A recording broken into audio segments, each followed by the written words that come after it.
Graças a Deus chegamos ao final dessa semana, abençoados pelo estudo da palavra aqui no canal Em Família. Eu sou Francisco Júnior e nessa sexta-feira, 29 de setembro, seguimos com a nossa recapitulação da lição. A lição 14, a essência de Efésios, destacou em cada dia da semana um capítulo diferente da carta de Paulo. Assim nós conseguimos relembrar temas importantes estudados ao longo do trimestre. O verso para memorizar dessa semana está em Efésios, capítulo 2, do versículo 8 ao 10. Nós lemos juntos a seguir.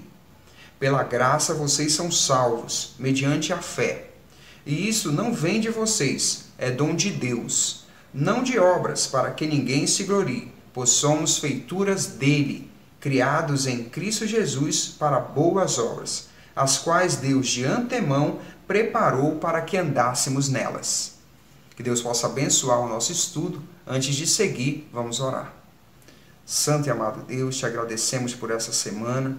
Pedimos agora, estamos reunidos aqui para aprender mais de Ti, estudar a Tua Palavra e precisamos da presença do Santo Espírito nos dando entendimento, nos capacitando para compreender essas lições tão preciosas. Te pedimos, te oramos em nome de Cristo Jesus. Amém.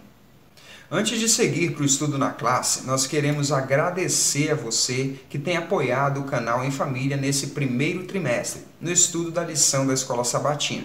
Muito obrigado pelo seu apoio, pela sua inscrição, pelas curtidas, pelo compartilhamento da nossa classe. E a você que está chegando também, seja muito bem-vindo. A partir deste sábado, na próxima semana, nós damos início ao estudo da nova lição da Escola Sabatina. Missão de Deus, minha missão. Que Deus possa nos abençoar, nos dar uma ótima sexta-feira e um feliz sábado. Então, aqui nós podemos observar que o autor vai fazer um resumo, vai passar pela carta, né? Revisar o que nós estudamos. É interessante que ele escolheu um verso para memorizar, para meio que resumir e exemplificar a carta. Né? O verso está lá no capítulo 2 do livro, são os versos de 8 a 10. E é um verso bastante conhecido, que nós já estudamos esse trimestre, e que fala da graça de Cristo, em contraste com as obras, ou em relação às obras. Né? Então é importante nós entendermos, após esse estudo, que depois de várias exortações que nos foram dadas, né, nós falamos muito de obras. Né? O que seria obras? Obras são coisas que nós fazemos, é a nossa obediência, né, em relação a Deus. Então, nós tivemos durante o trimestre várias exortações e nós chegamos à conclusão aqui na classe que o autor trouxe esse verso para nos alertar, né? Alertar de que as obras são importantes, é uma maneira que Cristo espera que o salvo viva, né? Mas nós não podemos esquecer que tanto a nossa salvação quanto tudo isso que Deus nos proporciona a viver é pela graça dele. Exatamente, Alexandre. O que seria a graça se não se não nos transformasse, se não nos levasse a ter ações novas, maneira de viver nova, que são as obras? Então, as obras devem ser fruto da graça, uma graça que transforma, que salva e que nos torna novas criaturas. Nesse estudo de sábado, um destaque interessante da carta, que nós pudemos comprovar ao longo desse trimestre de estudos, é que a carta aos Efésios é uma carta atemporal. Ela serve, deve e serviu com certeza para os cristãos em Éfeso, naquela época, mas serve muito para todos os cristãos em todas as épocas, e alcançando nós hoje, porque as orientações contidas nela são orientações para a vida. Então nós tivemos conselhos, exortações sobre como nos relacionar em família, nossas relações sociais, como proceder na igreja, exortação à unidade, a desenvolver as virtudes do Espírito Santo. Então, nós tivemos diversas exortações. E um texto da lição aqui de sábado diz assim: é como se ele estivesse se dirigindo aos crentes e às igrejas cristãs em todos os lugares que existissem. Nós podemos perceber isso. Apesar de ter sido escrita primeiramente aos cristãos em Éfeso, essa carta alcança cada um de nós nos dias de hoje.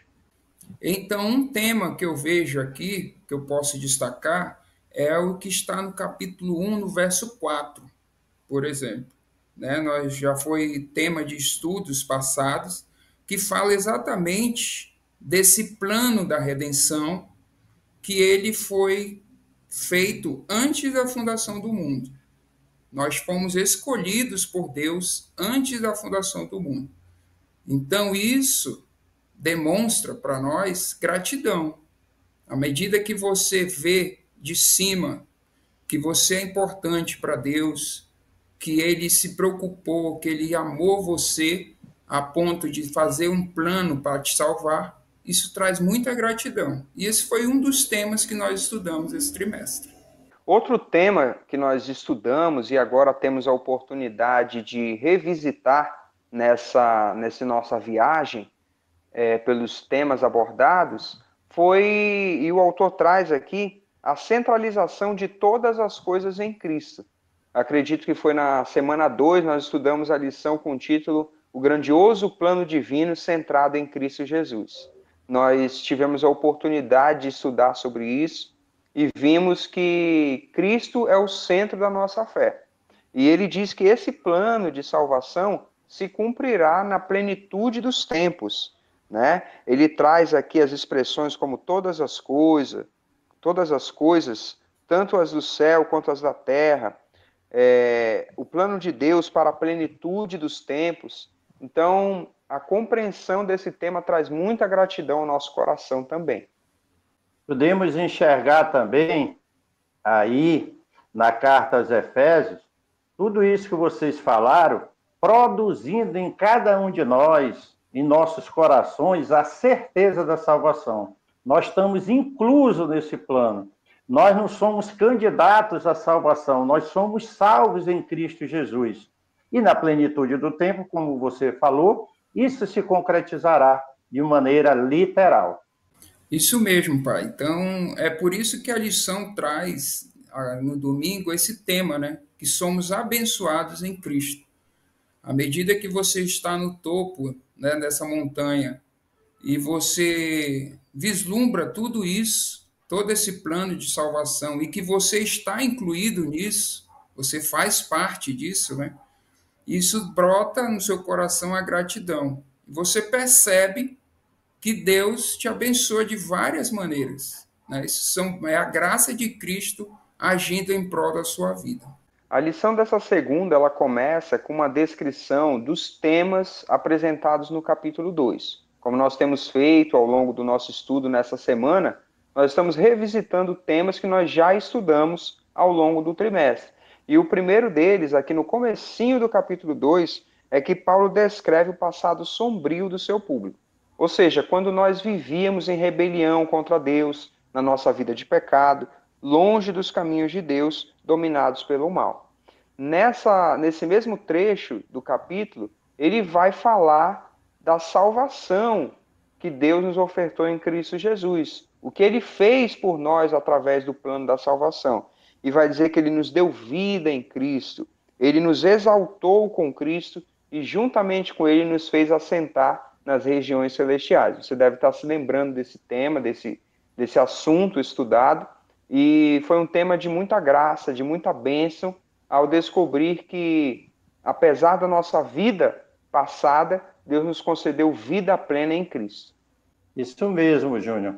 E além desse propósito de nos unir a Ele, através desse plano maravilhoso da salvação, esse ato de graça,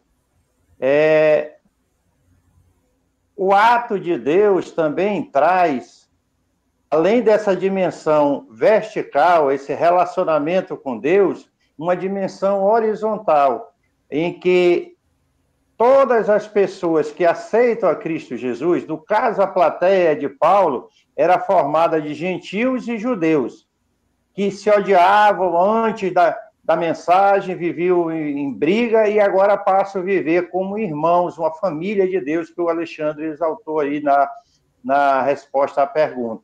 Então, hoje, todos nós somos unidos em Cristo Jesus, formando a família de Deus. Estamos na igreja, em pé de igualdade um com os outros, crescendo na graça e usufruindo das bênçãos do nosso Senhor e Salvador Jesus Cristo. Nós vimos também, né, Pai, que através da cruz, Cristo derrubou essas barreiras que existiam na época, né? Entre judeus e gentios. Nós estudamos muito sobre essas barreiras que separavam esses dois povos, né? E da mesma forma hoje também, né? A cruz de Cristo, a salvação em Cristo Jesus, deve derrubar qualquer tipo de barreira que nos leve à separação das pessoas, dos nossos irmãos. Então, aqui na terça-feira, nós vamos recapitular alguns temas que nós estudamos nesse trimestre, né? E aqui nós podemos ver Paulo orando pelos irmãos em Efésios. Nós temos uma oração dele aqui pela igreja. Mas ele interrompe essa oração no capítulo 3 para falar sobre a fundação da igreja, a criação da igreja. Ele diz aqui, ao longo do caminho, passamos a entender coisas importantes sobre o plano ou mistério de Deus. Então, nós vamos pontuar aqui, a lição pontua uns 5 aspectos sobre a igreja, sobre esse plano também. O primeiro aspecto vai dizer que esse plano, criado por Deus e que Paulo chama de mistério no capítulo, ele teve a sua origem na eternidade. Então, antes da fundação do mundo, Deus escolheu a igreja dele, né? Escolheu para amá-la, para salvar. O outro ponto aqui destacado pelo autor da lição, na sequência, é que esse plano é centrado na morte de Cristo Jesus. É Jesus que garante que esse plano se cumpre. Ele paga o preço da redenção por cada um membro da igreja. Ele paga pelas pessoas todas, mas na igreja, as pessoas que aceitam esse plano formam o corpo de Cristo e Jesus é o garantidor desse plano. O outro aspecto pontuado ainda é que esse mistério que estava oculto desde os tempos eternos é revelado ao apóstolo Paulo e, por conseguinte, também à igreja. E Paulo fica maravilhado de ser porta-voz dessa boa nova de salvação. E que boa nova de salvação é essa? É que, assim como os judeus, os gentios também são participantes dessa graça. Deus cria, através dessa unidade de povos diferentes, uma nova humanidade. A igreja dele, a igreja cristã, da qual hoje eu e você fazemos parte. E nós chegamos no último ponto destacado aqui desse capítulo, que é o tema referente à missão da igreja, o objetivo. A igreja, composta por judeus e gentios, ela torna conhecida a multiforme sabedoria de Deus. E ela revela às forças do mal que o seu tempo está chegando ao fim. Que o plano de Deus está em curso, o plano vitorioso está em curso, e logo mais chegará ao fim para essas forças do mal. Então, aqui na quarta-feira, nós chegamos ao capítulo 4 de Efésios. Né? E aqui vai dizer que o capítulo ele começa e termina com alguns apelos que Paulo faz para a sua audiência. E nós estudamos ontem, no dia de ontem, a criação da igreja, né? A origem da igreja. E aqui nesse capítulo, Paulo vai apresentar a unidade dessa igreja, que essa igreja deve ser unida. E, inclusive, ele vai listar aqui 7 elementos que podem nos conectar uns aos outros. né? Isso aqui nós já estudamos esse trimestre, você deve se lembrar, que ele fala que há um só corpo, um só espírito, uma só esperança, um só Senhor, uma só fé, um batismo e um Deus e Pai. Né? Então, nós estamos ligados por essas realidades espirituais. Mas essa unidade, ela requer esforço. E esse é o primeiro apelo de Paulo. Nós precisamos fazer de tudo para manter esse corpo unido, trabalhando bem, em conjunto. Esse primeiro apelo de Paulo, que nós já estudamos também, revisitamos agora, é que cada membro é uma parte habilitada do corpo e deve contribuir para a saúde dele. Exatamente, Júnior. E um outro apelo que o apóstolo Paulo coloca aqui é que essas instruções que ele passa devem produzir em nós maturidade, maturidade espiritual, firmeza. Ele diz aqui para que não sejamos mais como crianças arrastados pelas ondas e levadas por ventos de doutrinas. Então, nós precisamos fixar a nossa fé na palavra de Deus, naquilo que o Alexandre pontuou, há só um só Deus, um só batismo, um só Salvador, um só Espírito, e isso vai nos dando unidade doutrinária, teológica e maturidade. E isso aí faz parte do último apelo de Paulo nesse capítulo, né? Exatamente isso, para que nós abandonemos a vida antiga que nós levávamos, né? Ou a dureza do nosso coração, e sejamos bondosos, compassivos, como o senhor falou, né? Tirando da nossa boca qualquer palavra ríspida, né? E colocando palavras que edifiquem. Ele fala aqui uma linguagem boa para edificação e que transmita a graça. Desenvolvendo esse assunto, recebendo e transmitindo graça, nós vemos o quanto é importante o ser cristão. O plano de Deus, o plano da salvação é algo fantástico. E é algo abrangente, algo que envolve. Nós recebemos graça e Deus espera que, na mesma medida, nós possamos transmitir graça. O autor da lição, ele aborda essa temática e diz assim: somos chamados a imitar em nosso comportamento, em relação aos demais, o perdão e a graça de Deus para conosco. Devemos refletir Deus. E ele dá como referência o Sermão do Monte, em Mateus capítulo 5, do verso 43 ao 48. Quando nós lemos lá, nós vemos que o Senhor Jesus, ele coloca uma nova maneira no relacionamento humano.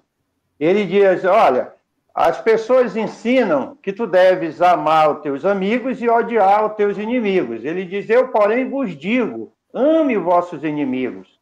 Então, é uma nova maneira de viver, uma nova ética. Nós recebemos graças, e graça é algo imerecido, e devemos, na mesma medida, ter a disposição de transmitir graça aos que estão no nosso círculo de amizade.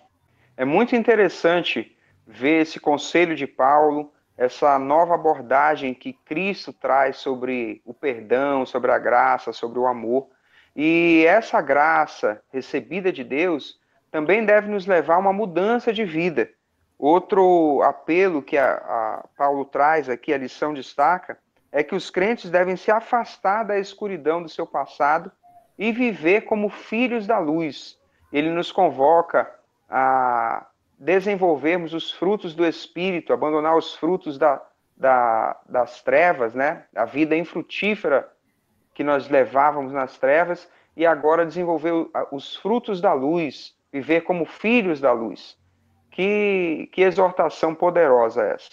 E ele segue, né, nas suas orientações, agora colocando que nós devemos imitar esse amor de Cristo, né, refletir o caráter de Cristo nos nossos relacionamentos. Então, a partir de agora, ele vai colocar também uma nova ética em relação aos nossos relacionamentos, como nós devemos tratar nossas esposas, nossos maridos. Inclusive, no capítulo 6 também, ele vai falar dos servos, dos senhores. Então, ele vai colocar para nós uma nova forma de viver, de se relacionar. Estudar a palavra de Deus é muito bom, né? Olha só, se você gostou desse vídeo, não esquece de curtir. Você também pode nos seguir nas redes sociais e se inscrever aqui no canal. Não esquece de ativar o sininho para receber as notificações. Nos vemos na próxima lição.